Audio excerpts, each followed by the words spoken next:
On today's Locked On Jayhawks, a preview of the Sunflower Showdown top 25 matchup, Kansas State at Kansas, in the final game at David Booth, Kansas Memorial Stadium. You are Locked On Jayhawks, your daily podcast on the Kansas Jayhawks, part of the Locked On Podcast Network, your team every day.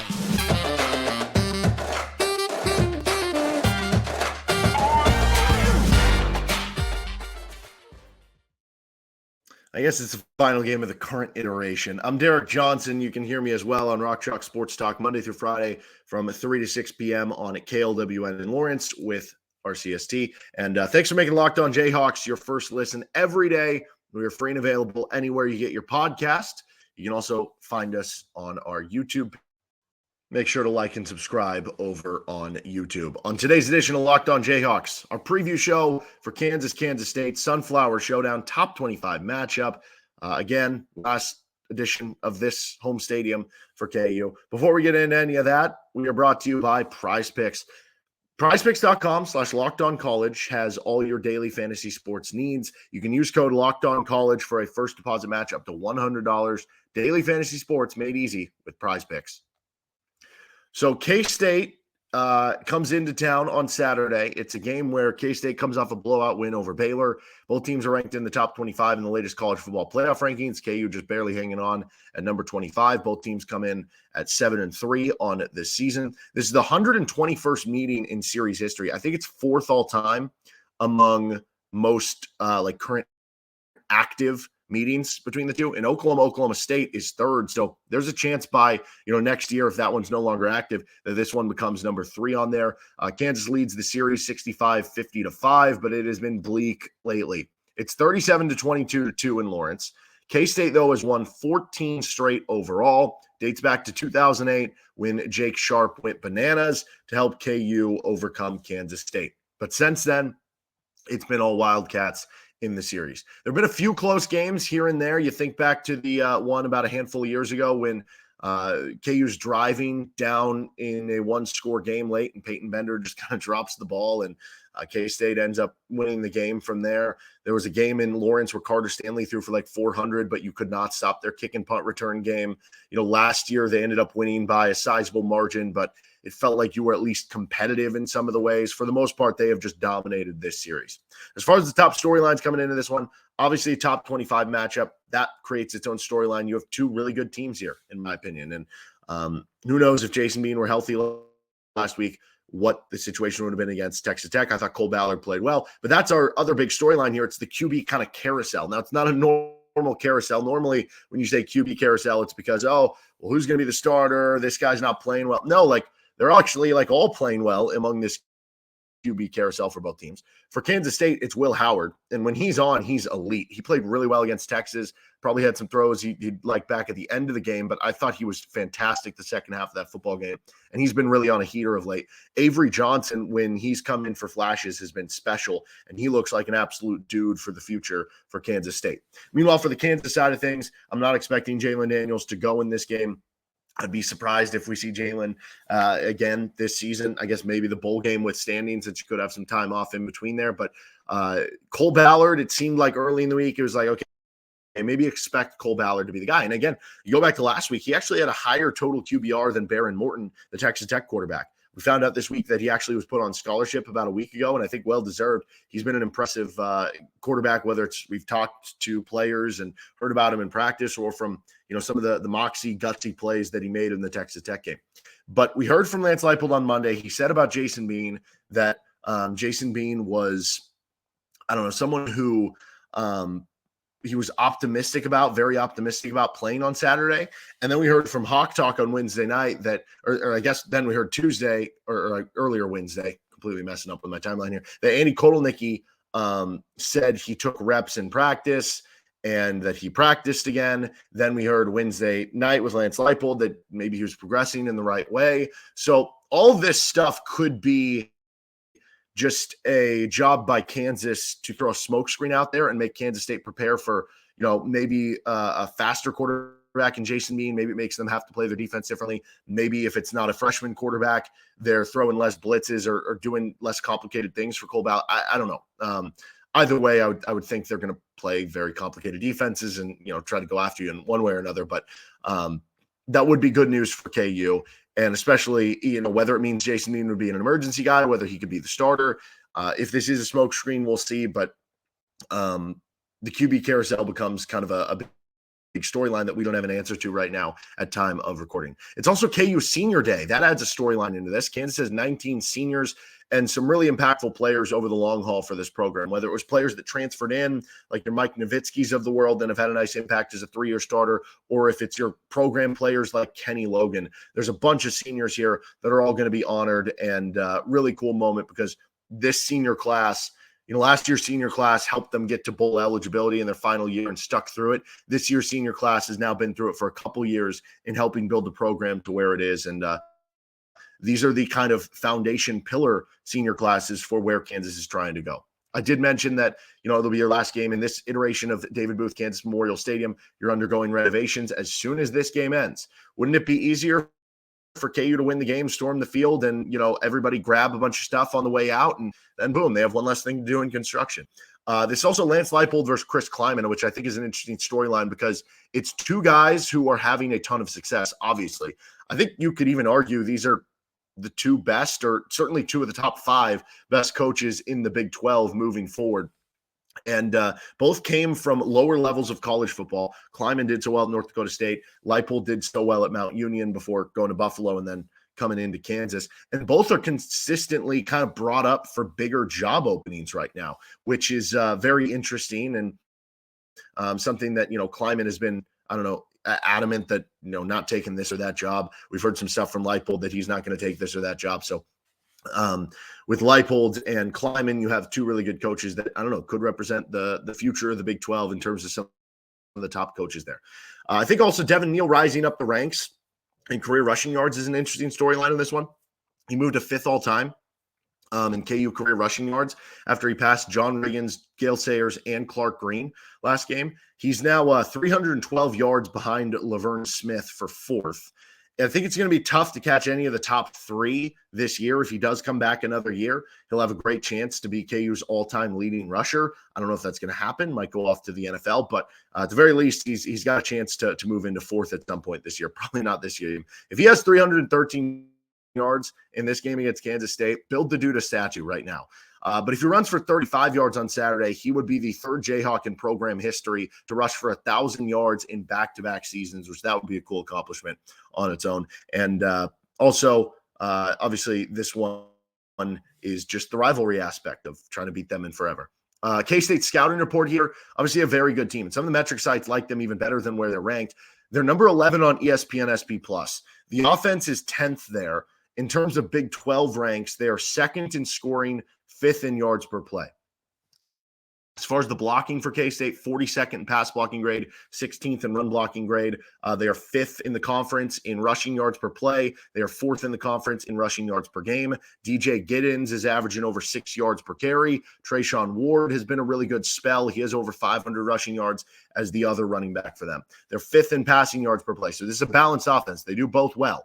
They're 4th in completion percentage, 5th in passer efficiency. They don't really have the a weakness or an Achilles heel there. Will Howard has been 3rd in the Big 12 in total QBR. He has 28 total touchdowns this season between passing and rushing. They are 24th in receiving grade, so that's been something that started to come along here lately. Phillip Brooks, kind of the go-to option. Ben Sinnott, the tight end, has been unbelievable, and it's crazy because they have this kind of fullback tight end type in Ben Sinnott, who is at times their top target.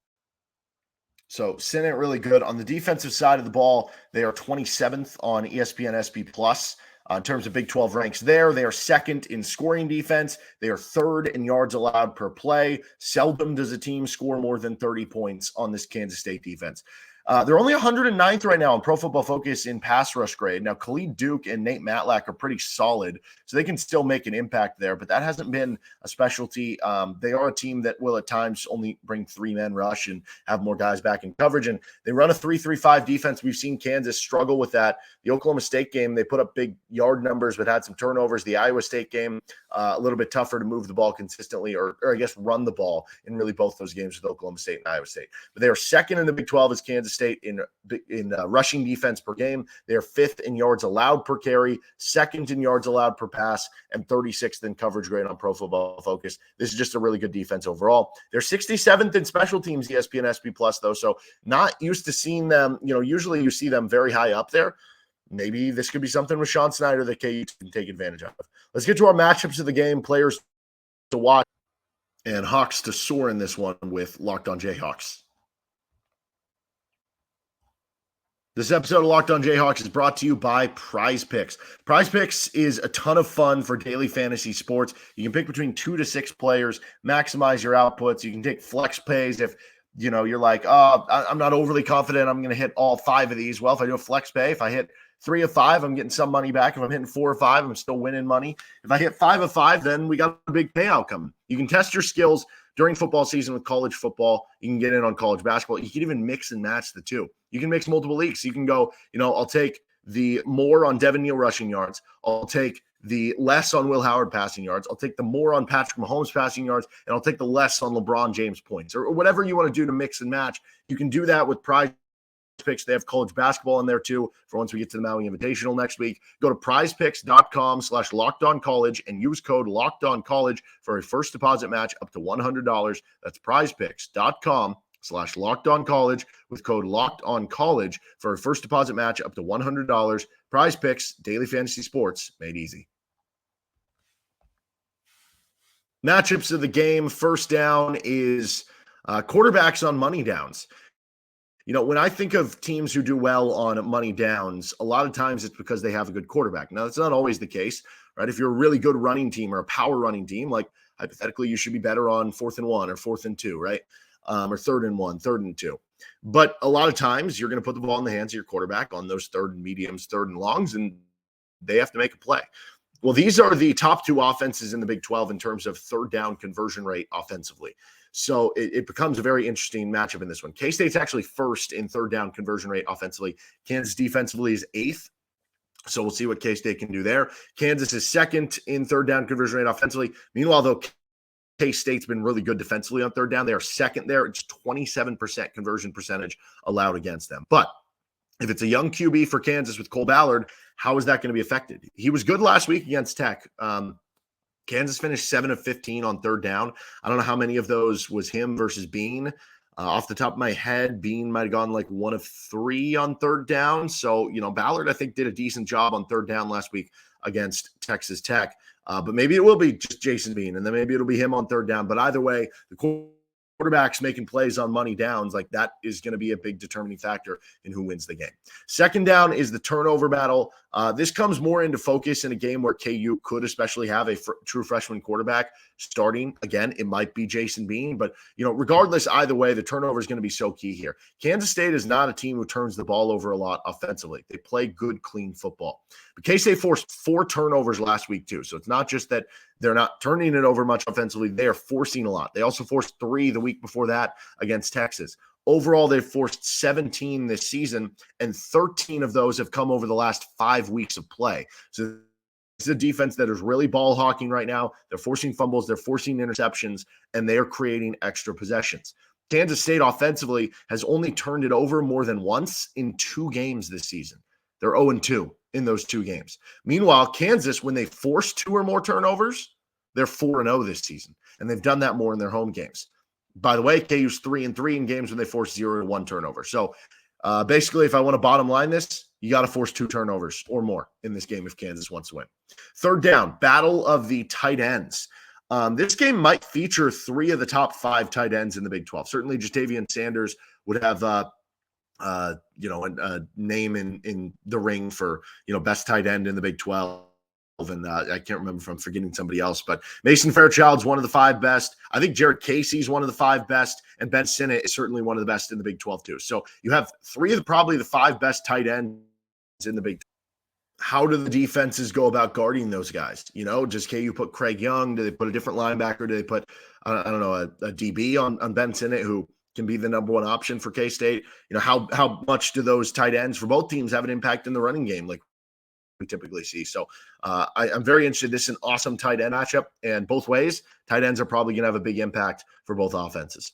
Fourth down here is special teams. I mentioned K-State is 67th on ESPN SB Plus in special teams grade. That's a little lower than you're used to. Kansas has been higher, but that was built off their first, 3-4 games where they played really well in special teams. Lately, it's been dipping a little bit. They've had some mistakes there. We'll see what they can do in this game. How much does Sean Snyder help here? Does he have anything up his sleeve for a game like this? Does he know a little bit about what Kansas State wants to do special teams wise? Does that give you any edge? Has he been waiting to unveil something for this game? I don't know. I guess how much does Sean Snyder help in general playing K-State, I think is kind of interesting here. But this has obviously been an issue with special teams in the past for KU, specifically in this game. I go back to that game with Carter Stanley about a handful of years ago where it was in Lawrence. KU loses by, I think, 10 points, something like that, 9 points. It was a two-score game, but it was a game that it was one score. K-State had already had like a kick return or a punt return touchdown, and then Kansas scored to make it a one-score game late, and K-State returned the next kick to the Kansas 30-yard line, and then that allowed them to kick a field goal to ice the game with a couple minutes to go. So you see that game. You just go back to the game last year, right? Kansas gets a stop on the first drive of the game. Kansas State punts back to Kansas. They drop the ball. They fielded it at their own 5-yard line, which was a no-no in punt return. And then they drop it. K-State gets it. And you go from having a little bit of momentum, making a good first stop, to all of a sudden, boom, you're down 7-0, just like that, without the offense even getting on the field. We've seen special teams be a problem for Kansas in this game, and it be a huge boon for Kansas State in this series. Can you equalize it in this game? Can you even, dare I say, win the special teams battle in this game? I will say this year, KU is first in the Big 12 in yards per punt return. K-State is 11th. So you should have an advantage there, theoretically, but we haven't seen that be the case lately. KU is 5th in net yards per punt. K-State is 11th. So punt specifically is a unit that I'm looking at that can make a difference at both ends for KU. When they're punting, didn't have a good week punting last week, though. So we'll see how it goes this week. But when they're punting and when they're receiving the punt the other way, again, K-State 11th in net yards per punt, Kansas first in yards per punt return. Could that be something that swings the game in a game like this for KU? As far as our player matchup, we're going to go with Quentin Skinner / LJ Arnold versus Keenan Garber / Jacob Parrish. I know this is cheating, but you have, I think what's interesting, the K-State DBs have been excellent so far this season.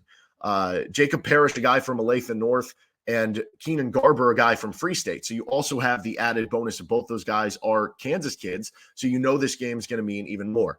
I got to watch Keenan Garber a bunch at Free State High School. That dude was an unbelievable receiver. Still probably the best. I haven't called every high school game or for too long here in the Lawrence area. Devin Neal was up there too. Devin Neal and Keenan Garber were probably the two best high school players I've seen play since I've been covering Lawrence High and Free State, which again, that only goes back to 2016. But Keenan Garber, unbelievable. And for him to switch over from receiver to DB and make this big of an impact, he's coming off a game as Garber where he had a pick 6 last week. Jacob Parrish, I think, leads the team in interceptions with 3 of them for them. So that's going to be a really good matchup because you have 2 good DBs. And then Quentin Skinner and Lawrence Arnold have been excellent at the receiver position for KU and have really picked it up here lately and keep making key plays, whether it's spectacular catches or third down catches for KU. Then you have the added element that Garber's listed at 6 feet. I don't know. He might be closer to 5'10", 5'11". Parrish is listed at 5'11". He might be closer to 5'9", 5'10". Again, if I'm just remembering back from the high school days. Arnold is listed at 6'3". Skinner's listed at 6'5". Are you able to take advantage of that height advantage at all and maybe hit him for a deep pass here or there? I think that becomes interesting because this is kind of strength on strength and becomes a very fun matchup with very good players all over the field. All right, we're going to continue on with Locked On Jayhawks, players to watch in terms of Hawks to soar, who could stick out, have big games, and maybe needs to for KU football. We are brought to you by Athletic Brewing Company. Now time for your game changer of the week, brought to you by Athletic Brewing Company. Hopefully there's a big one for KU football in this one. How about from KU basketball, though? I thought DeJuan Harris hitting those back-to-back threes, game changers. KU was down 6, cuts it to 3. Then Kentucky scores, hits another one to cut it back to 2. And then from there, KU is able to mount the comeback. Antonio Reeves misses a bunch of shots. Harris was so good at the end of the game. Hunter Dickinson, unbelievable against Kentucky, but DeJuan Harris helps take you over the edge. Just like how DeJuan Harris took over that game for KU, Athletic Brewing Company is making non-alcoholic beers that actually taste good and taking over the non-alcoholic brew game. The brews are great tasting and award-winning. They beat out full-strength beers in global competition, brewing over 50 styles of craft non-alcoholic beer. You can find Athletic Brewing Company's non-alcoholic brews at a store near you or buy online at athleticbrewing.com. You can get 15% off your first online order with code LOCKEDON. That's code LOCKEDON, LOCKEDON, at checkout for 15% off at athleticbrewing.com. Near beer, exclusions and conditions apply. Athletic Brewing Company, fit for all times. Hawks to soar, Jayhawks who could have big games or maybe need to have big games for KU here. Offensively, going to go with Devin Neal. Kansas is 10th in red zone offense right now. And we saw that come to a head last week. 3 red zone trips, 6 points. Meanwhile, Kansas State is second in red zone offense, with KU's defense being last. So Kansas State should have a really good advantage in the red zone in this game. Somebody has to step up for KU in the red zone. Maybe that's Daniel Highshaw, who's about a battering ram. But in a game like this, I'm riding with Devin Neal. 30 touches if you have to, and especially in the red zone. He knows how to work his way through and find his way into the end zone. You know, Highshaw in there too. I think both guys you trust there. But with Devin Neal, he is a Kansas kid. He has grown up. He came to this program after being a KU fan growing up and has changed so much about this program and helped them so many ways. One final last hurrah for Devin Neal would be to beating Kansas State, ending the 14-game losing streak. And we saw the last time Kansas beat K-State, it was Jake Sharp going off. Can Devin Neal have that same impact? He's my player to watch in this one. And I think he's going to care about the game so much. Defensively, I'm going to go J.B. Brown. You know, Will Howard's a big quarterback. When he runs the ball, you got to hit him hard. When DJ Giddens or, you know, one of these running backs, like, they'll make you miss with Kansas State's skill players. You're going to have to provide a thump in the running game. And I think J.B. Brown can do that. He's KU's hardest hitter. He could make a big impact in a game like this and helping to slow down the run, because you have to be able to slow it down a little bit in this game. Otherwise, Kansas State will just grind you into a pulp.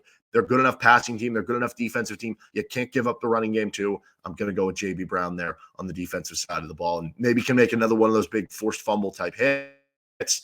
This would be a huge game for one of the DBs like Amelo Dotson, Kobe Bryant, Kalen Gervin, Kenny Logan, whoever, to make a big play. I'll throw Kenny Logan out there too. He could have a big kick return. He could have a big defensive play, his final game at the booth. So, yes, those are the Hawks to watch in this one. We'll be back this weekend to recap whatever happens in Kansas State. And then next week, we'll be back at it to talk Maui Invitational and a little KU football with KU Cincinnati. That'll do it for this episode of Locked On Jayhawks.